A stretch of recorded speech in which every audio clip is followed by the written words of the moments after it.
Asimismo, les situation. animamos a We resolver call la on them to situación resolve the mediante situation diálogo through político y political and diplomático diplomatic para una dialogue solución to achieve pacífica a y peaceful política and de la political crisis. solution to the crisis. Señor Presidente, President, dada la given complejidad the y la complexity fragilidad and de the la fragility of situación, the situation, creemos que es we importante believe armonizar that los the esfuerzos de efforts of las the partes, parties must be por lo que harmonized. consideramos que solo los we believe esfuerzos that only coordinados y coordinated and armonizados de harmonized las efforts partes of the implicadas parties concerned will garantizarán una guarantee solución a justa y fair, definitiva a la definitive situación. En ese solution to the sentido, situation. mi In delegación this regard, my insta delegation a las partes a urges the encontrar una parties to solución find política a a través del political diálogo solution through y las dialogue and negociaciones basadas en negotiations el based respeto on del respect derecho for international internacional, law, los the principios de las principles relaciones of international internacionales, relations, el mantenimiento de and la paz, the seguridad y maintenance of estabilidad regionales. regional stability, security, Hacemos and hincapié peace. en la necesidad We de que stress las the partes need for the respeten la parties to Carta de las respect the Naciones United Unidas Nations y Charter resuelvan sus and to controversias resolve de their conformidad disputes con los in acuerdos line with the bilaterales y existing multilaterales multilateral and existentes. bilateral agreements.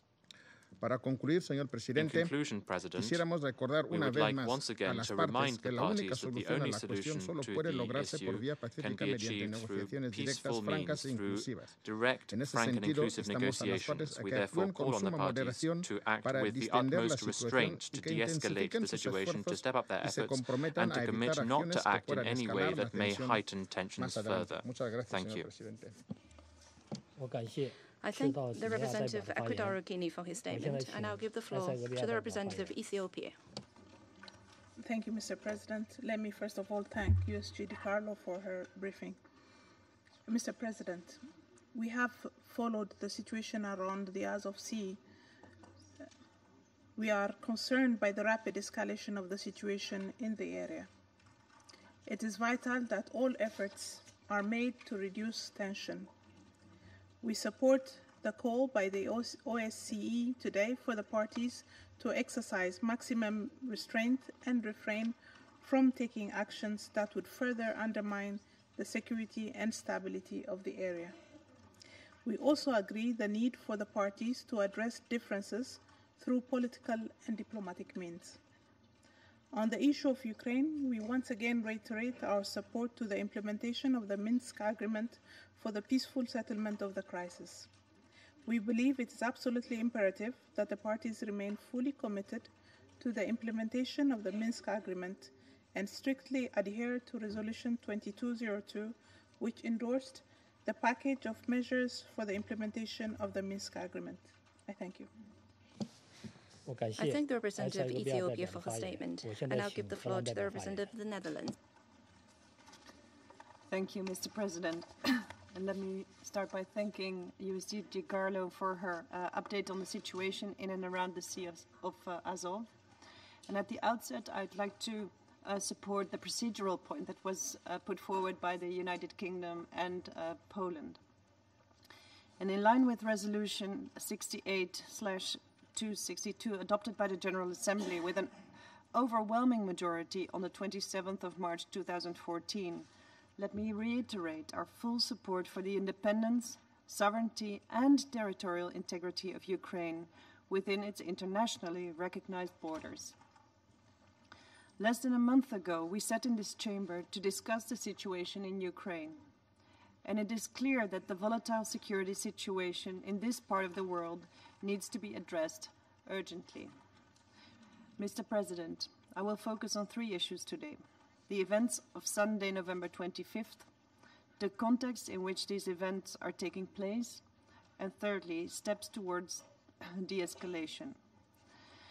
The Kingdom of the Netherlands is deeply concerned about yesterday's developments in the Black Sea region. The blocking of the Kerch Strait by the Russian Federation, denying access to Ukrainian ports, constitutes a violation of international law. This is not acceptable. As stated in the open briefing of October 30th, the security situation in this area has direct consequences for the wider Black Sea region. Mr. President, that brings me to my second point. Let us focus on the root cause of the situation we are discussing today: the illegal annexation of the Crimean Peninsula by the Russian Federation. This remains a violation of international law and Ukraine's sovereignty and territorial integrity. The annexation constitutes an ongoing threat to international peace and security that merits the full attention of this Council. Since 2014, the security situation in the region has been worsening due to the actions taken by the Russian Federation. It has militarized the Crimean Peninsula, illegally built a bridge over the Kerch Strait, and has imposed unilateral and unwarranted limitations on maritime shipping in the Sea of Azov. Mr. President, thirdly, any further escalation of tensions must be prevented, and we call on the Russian Federation to hold all restrictions on the freedom of navigation it has imposed in and to the Sea of Azov, and refrain from any further military confrontations with Ukrainian vessels in the region. Such actions are illegal and violate Ukraine's sovereignty and territorial integrity.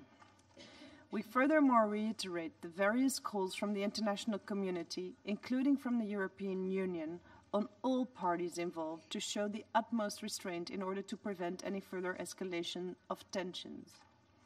The stakes are high and consequences could be grave.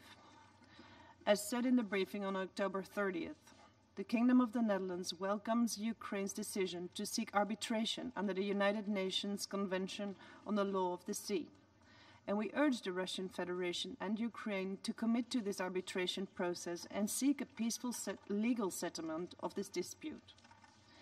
Mr. President, let me end by reiterating that sustainable peace and stability in the region will only be possible if and when the Russian Federation returns to respecting the sovereignty and territorial integrity of Ukraine within its internationally recognized border. Thank you. I thank the representative of the Netherlands for her statement. I shall now make a statement in my capacity as the representative of China. First of all, I wish to thank USG DiCarlo for her statement, for her briefing. China has noted the altercation between Russian and Ukrainian naval ships in the waters near the Kerch Strait. We are concerned with the tension arising thereof. China hopes and calls for the relevant parties to exercise restraint to avoid any further escalation of tension and properly resolve the relevant issues through dialogue and consultations. China has all along maintained its objectivity and impartiality on the Ukrainian crisis. China respects the sovereignty and territorial integrity of all countries, including Ukraine, and opposes any external forces interfering in Ukraine's internal affairs. We are always of the view that military solutions will get nowhere. Dialogues and negotiations are the only way to resolve crises. The international community must stay the course of diplomatic efforts to push for a political settlement of the Ukrainian crisis. The discussion of the Security Council should be conducive to genuine ease of tension in the affected areas of Ukraine to play a constructive role in facilitating a political solution. China is of the view that all the relevant parties should earnestly implement the new Minsk Agreement, stay the course of political settlement through dialogue and consultation to seek a comprehensive solution to the Ukrainian issue, so that Ukraine can achieve peace, stability, and development, whereby all ethnic communities can live in peace and Ukraine can live in peace with all the countries in the region. China stands ready to continue its positive role in the political settlement of the crisis.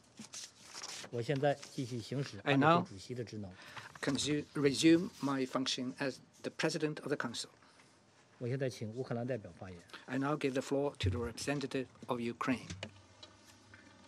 Thank you very much, Mr. President. Mr. President, before coming here, I did what some of us normally do every morning. I searched through internet to find out what happened this day in history. And look what I found. Exactly on this day, November 26, in 1939, the Soviet army orchestrated an incident by shelling a village of Mainila near the Soviet-Finnish border. Then the Soviets claimed the shelling was done by the Finnish side and used it as a pretext for the invasion on November the 30th. That's how the so-called Winter War started, which eventually led to the expulsion of the Soviet Union from the League of Nations. Interesting, isn't it? That is so to say about the unlearned lessons. Это господин Полянский к вопросу о невыученных уроках. Polyansky was talking about who was learning lessons and who was not learning lessons. We appreciate the convening of this briefing at the request of Ukraine. I would like to sincerely thank the members of the Security Council for their unwavering support of my country, demonstrated once again today. And of course, thank you, USG De Carlo, for your very useful update. We are convinced that it is of utmost importance to discuss the recent developments near the Kerch Strait, since they constitute a clear threat to international peace and security. Before delivering on the subject, I would like first to express my dismay at the attempt of the Russian Federation to manipulate the agenda of the Security Council and to have a meeting convened under a deceiving title, Violation of the Borders of the Russian Federation. In this regard, I have to emphasize that according to the international law, Crimea and respective territorial waters are the Ukrainian territory, temporarily occupied by the Russian Federation. Hence, there are no Russian borders in the area where the incident happened. I repeat, there are no state Russian borders around the Crimean Peninsula. Dear colleagues, you have already heard the Russian interpretation of the events, which, as usual, is concocted to mix reality with fiction with an ultimate goal of misinforming, misleading, and confusing the listener. Instead of real details of yesterday's incident, we heard epic stories about apocalypse in Ukraine. The Russian claims about violation of the Russian border by the Ukrainian naval ships is an outright lie, invested just to cynically shift all the responsibility on the Ukrainian side, consciously manipulating the facts and ignoring the evidence. Mr. President, for the better understanding of the situation by all Council members, I would like to present the main facts of what happened during the last 3 days.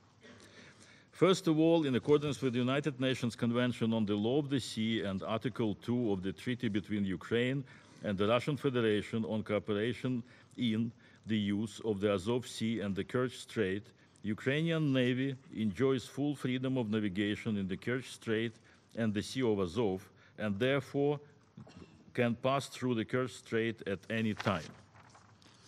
On 23rd November, Ukrainian Navy boat group, small armored boats Nikopol and Berdyansk, and a tugboat Yani Kapu started a planned transfer from the port of Odessa in the Black Sea to the port of Mariupol in the Azov Sea. The route and procedure of this passage were the same as in September this year, when 2 Ukrainian naval vessels, Donetsk and Korets, sailed from Odessa to Mariupol.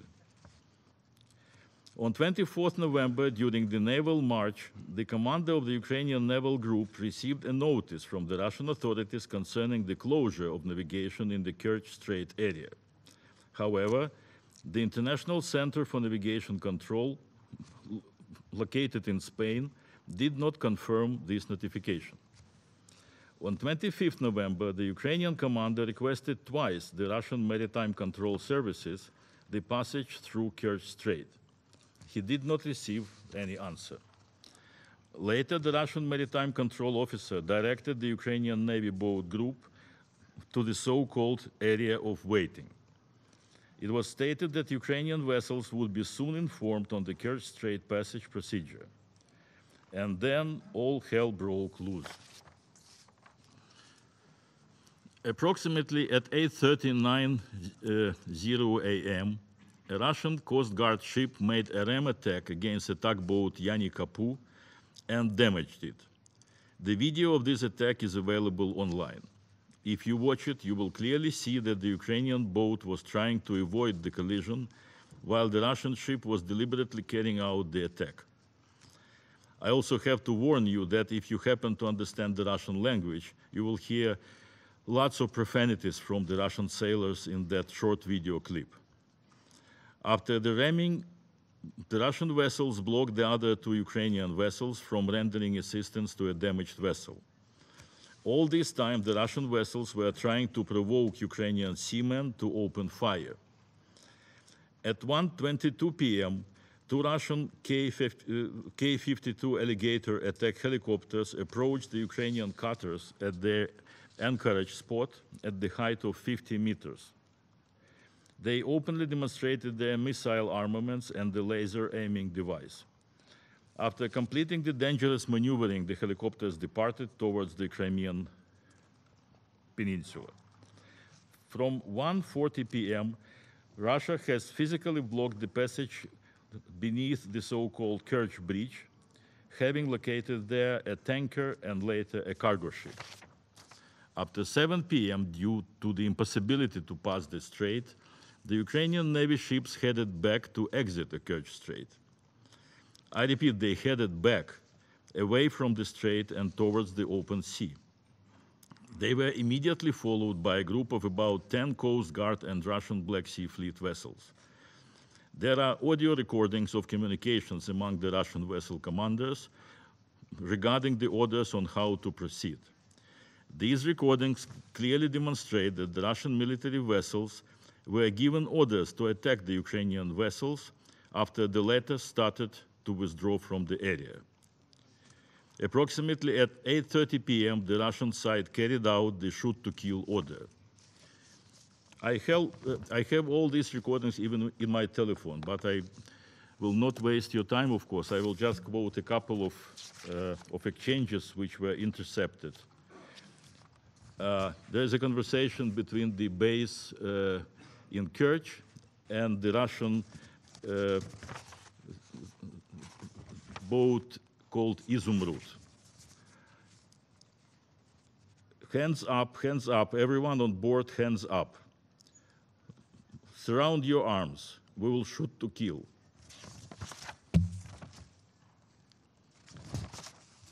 And then finally,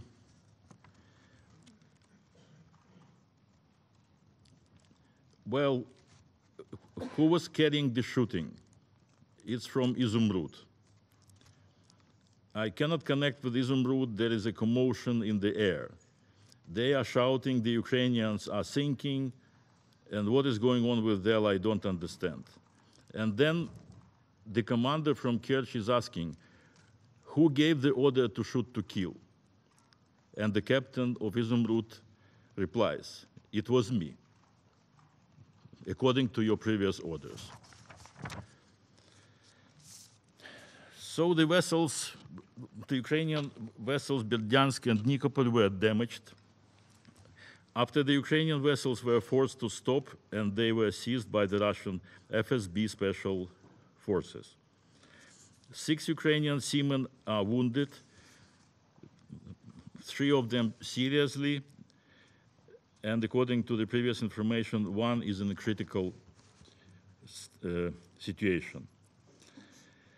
So once again, the video footage of ramming and shooting, as well as relevant audio recordings, have been already posted online, and everybody can consult them to see what happened and how it happened. Distinguished members of the Council, throughout all these events, the Ukrainian side acted strictly in line with the international law and the existing bilateral agreement with the Russian Federation.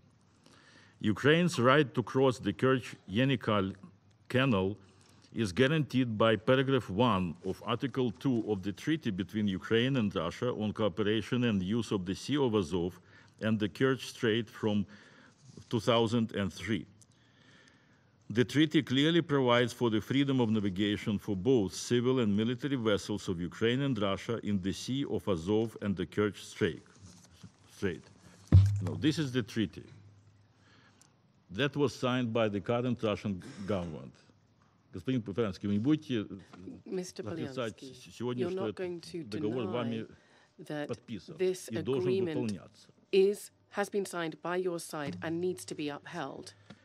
Secondly, the Russian Federation was duly and well in advance informed through traditional channels of communication about passing of the Ukrainian Navy's group through the Kerch Strait. Thirdly, the Ukrainian Navy group strictly followed the orders of the Traffic Control Service. As you can see, there were no provocations whatsoever from Ukraine's part. Nevertheless, the Russian Federation opted to purposefully block the passage of the Ukrainian ships, thus violating the freedom of navigation guaranteed by the Ukraine-Russia cooperation agreement in the Sea of Azov and the Kerch Strait. Moreover, Russia committed an act of an open military aggression against Ukraine by targeting, firing on, and capturing 3 military vessels. I would like to remind everyone that Article 3 of the General Assembly Resolution 3314 qualifies as an act of aggression, and I quote, an attack by the armed forces of a state on the land, sea, or air forces, or marine and air fleets of another state, end of quote. Russia's recent belligerent acts constitute yet another violation of international law, including the UN Charter, the United Nations Convention on the Law of the Sea, the Budapest Memorandum of 1994, as well as existing bilateral agreements. This is a conscious provocation aimed at aggravation of the security situation in the region with the aim to establish its full control over the Sea of Azov and the Kerch Strait.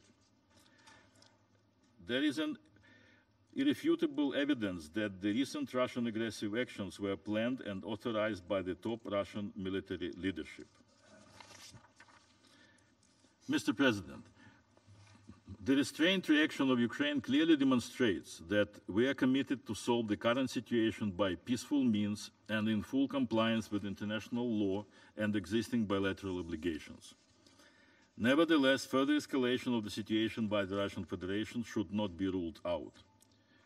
According to available intelligence data, there is a clear threat for invasion and seizing of Mariupol and Berdyansk. Further aggressive acts and provocations by the FSB Border Guard Service and Russian Navy remains a realistic possibility. Due to these threats, yesterday the President of Ukraine supported the initiative of the National Security and Defense Council to propose to the Parliament of Ukraine to declare the martial law for 60 days, but cut it short to 30 to avoid unnecessary speculations. This martial law can be lifted any time. It has no negative effect on respect for human rights and functioning of democratic institutions. In response to the Russian delegation's scare stories about alleged motives of Ukraine's president regarding the martial law, I will just quote the president's statement available online, the statement he made just a couple of minutes ago. The martial law will last 30 days and will be over in the middle of December. In early December, I will submit a draft decision of the Parliament regarding the date of the presidential elections, which, according to the Constitution, are to be held on 31st March 2019. Full stop. Ukraine is ready to settle the situation through political and diplomatic means. At the same time, we are ready to use all available means in exercising our right to self-defense, as foreseen by Article 51 of the UN Charter. Mr. President, the Kremlin's criminal regime has once again demonstrated that it won't stop its aggressive policy and is ready for any acts of aggression against the Ukrainian state. The dramatic escalation of the situation in the region needs a prompt reaction from international community. These events are yet another testament to the relevance of the United Nations General Assembly draft resolution prepared by Ukraine and the group of like-minded states regarding the issue of militarization of Crimea and the Black and Azov Seas. Once again, we are grateful for today's strong statements in support of Ukraine, with the call upon the Russian Federation to guarantee the freedom of navigation in the region while condemning the Russian acts of aggression in the Black Sea and the Sea of Azov. Ukraine demands Russia to immediately release 23 captured Ukrainian soldiers and all 3 Ukrainian ships. We also call on the international community to implement a new set of sanctions aimed at addressing the situation in the region, including against Russia's Azov ports. The increased political pressure on Moscow would contribute to the de-escalation of the security situation on the sea and unblocking the free crossing of the Kerch-Yenikal canal. If unopposed, Kremlin regime will take another and another aggressive act, creating even wider conflict in the region. I thank you, Mr. President. I thank the representative of Ukraine for his statement. The representative of the Russian Federation has asked for the floor. Thank you, Mr. President. I've heard a lot of very interesting things today, and I would just like to share our views of what has been said.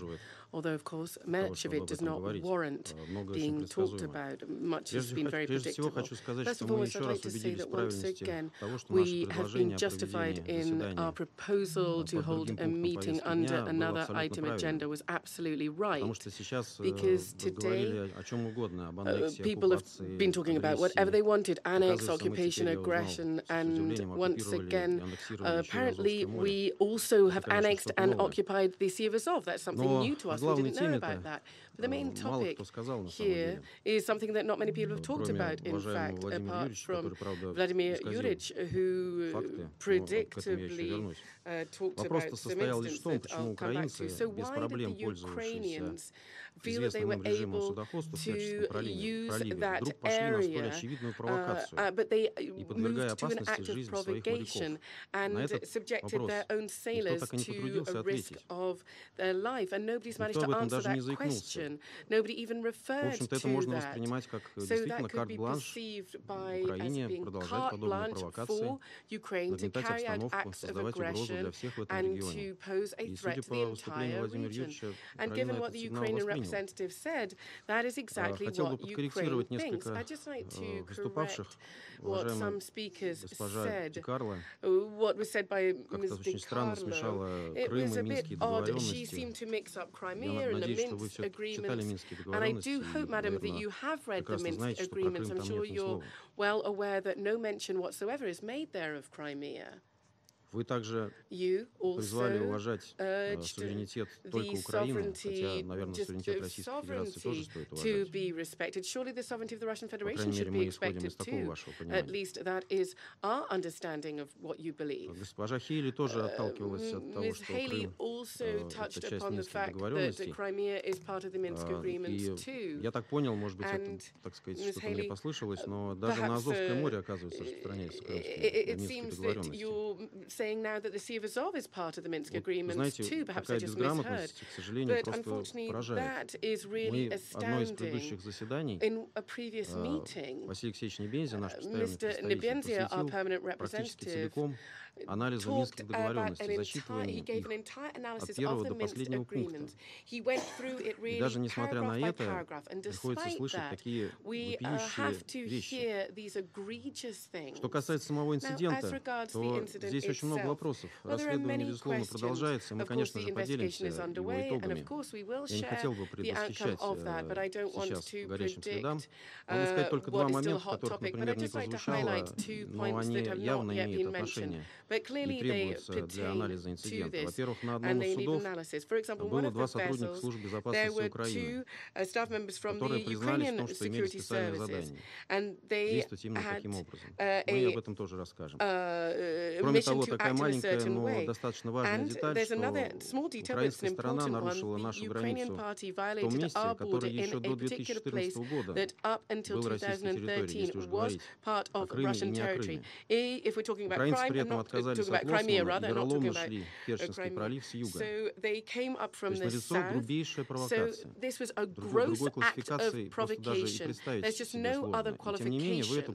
But nonetheless, you are not prepared to recognize that as an act of provocation. Furthermore, it should be pointed out that your actions inter alia by supporting Ukraine's version of what happened is already leading to an exacerbation of the situation in the east of Ukraine, inter alia. As our OSCE colleagues have told us, the confrontation line is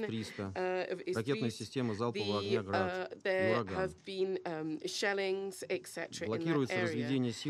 станицы Луганской. Lugansk capital has Введены военные на участках разведения в Золотом и Петровском.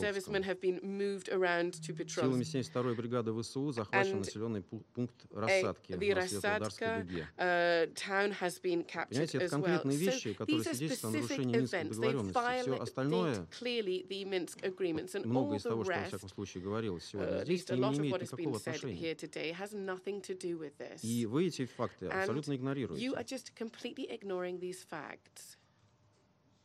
Хотел бы также сказать, что раз уж здесь затронута крымская тема, хотя Крым и не находится на повестке дня Совета Безопасности, хотел бы подчеркнуть, что вопрос принадлежности Крыма для нас и для крымчан давно и окончательно закрыт. Нравится это кому-то или нет? Никакие санкции, никакие рестрикции нашего решения не изменились. Закрыт этот вопрос был после того, как крымчане проголосовали за воссоединение с Россией в ходе свободного волеизъявления.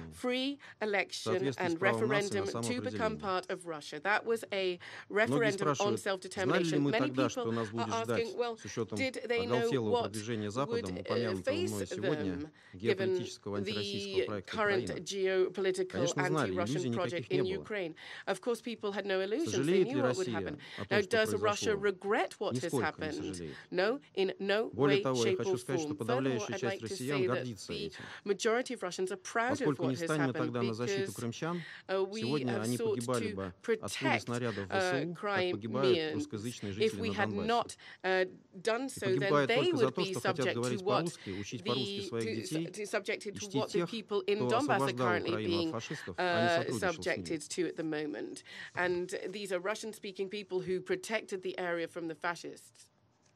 Необходимо также упомянуть, об этом я не сказал в моем предыдущем выступлении, по правильной теме заседания, что принимаемые в Киеве решения развязывают руки радикал-националистам. И в последние дни они заметно активизировались. В частности, никто не упомянул о том, что при бездействии полиции было совершено очередное нападение на посольство России в Киеве. Сегодня ночью сожжен дипломатический автомобиль.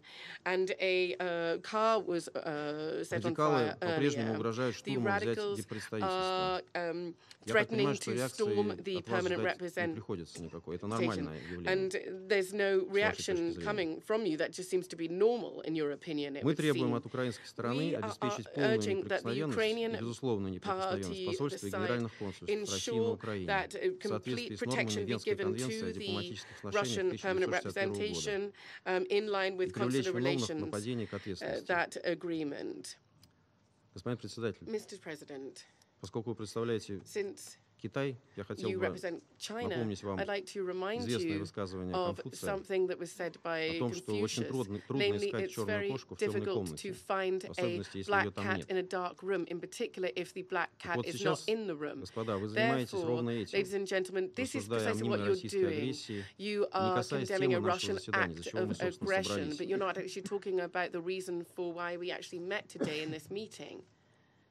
А проблема у вас перед глазами, решить ее очень просто. Я об этом уже говорил. За 10 минут можно решить ее по команде из Вашингтона. К сожалению, судя по выступлению наших украинских коллег, я делаю вывод о том, что они сильно приободрились и намерены дальше действовать в избранном провокационном духе. Отсюда и услышаны нами фантазии о наших планах захватить Мариуполь, захватить.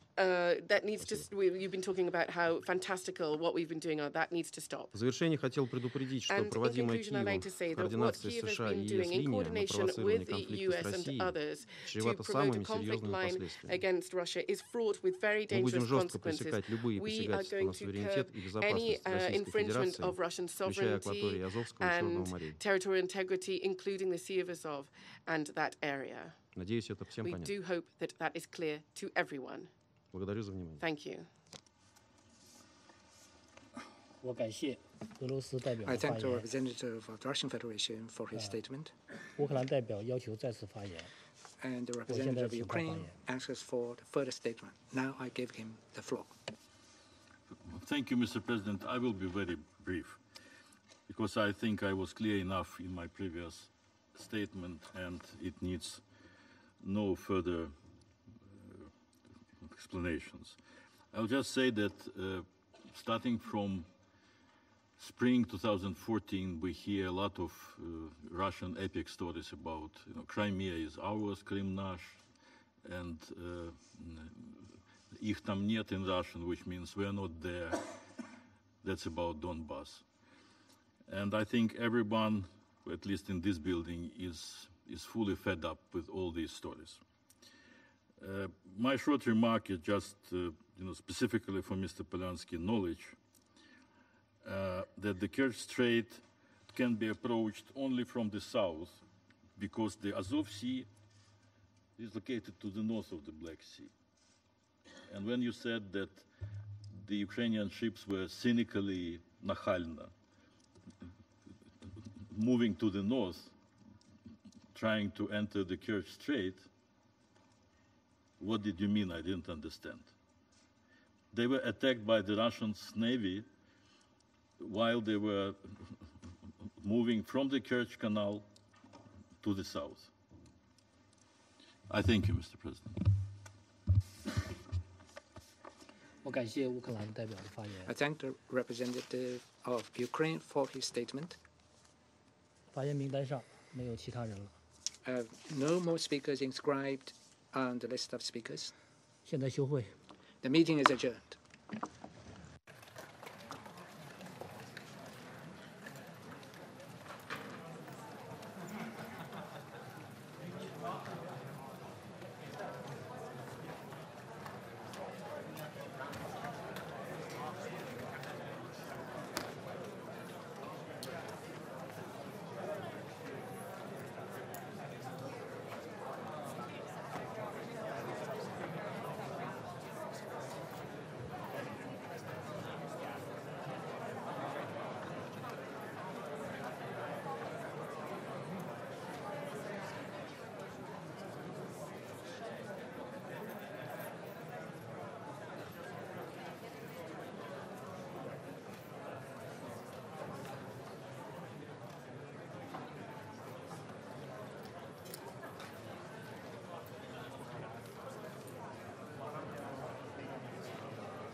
This is the audio circuit for the Reuters live service.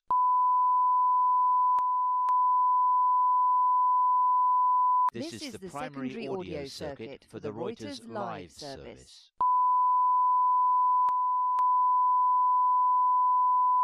This is the primary audio circuit